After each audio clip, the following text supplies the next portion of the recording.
या बातमीपत्राचे प्रायोजक आहेत महालक्ष्मी तथास्तु आणि महालक्ष्मी सुपर बाजार। आता कोणत्याही खरेदीवर मिळवा लाइफ टाइम डिस्काउंट।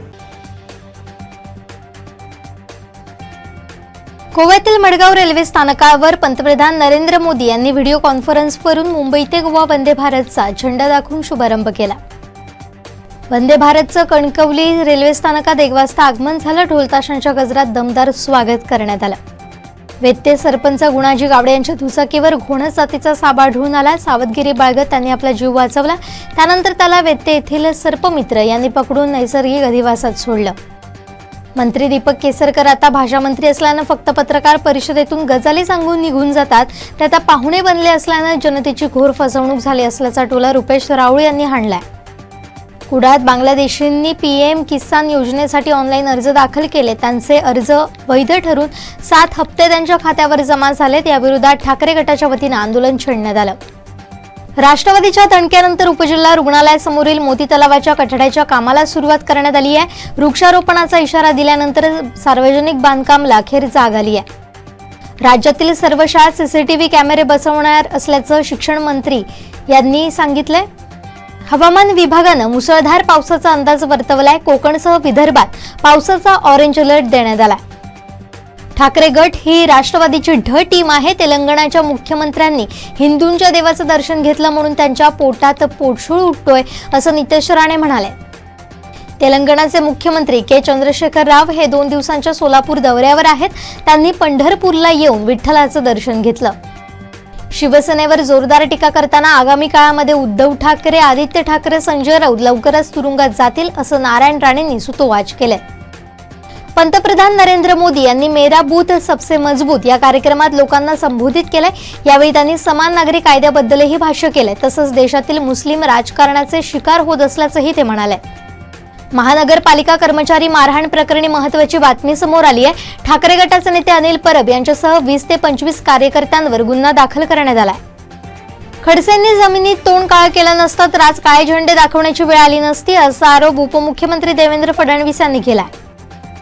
राष्ट्रवादीनं ओबीसी समाजातील नेत्यांना पक्षात महत्त्वाची पदं आणि सरकारमध्ये महत्त्वाची खाती सुद्धा दिली आहेत। उलट भाजपकडूनच ओबीसी समाजावर नेहमी अन्याय होत असल्याचं चित्र आहे असा घणाघातही माजी गृहमंत्री देशमुख यांनी केला। एकनाथ खडसे आणि गुलाबराव पाटील यांच्यात समझोता झाल्याची माहिती समोर आली आहे। दोन्ही नेत्यांमधील एक खटला न्यायालयात सुरू होता, मात्र आता या 2 नेत्यात तडजोड झाल्यानं हा खटला मागे घेण्यात आलाय। शिवसेना ठाकरे गटाचे प्रमुख उद्धव ठाकरे आणि संजय राऊत यांना न्यायालयाकडून समन्स बजावण्यात आलाय। खासदार राहुल शेवाळे यांनी दाखल केलेल्या मानहानी याचिका प्रकरणात हा समन्स बजावण्यात आलाय।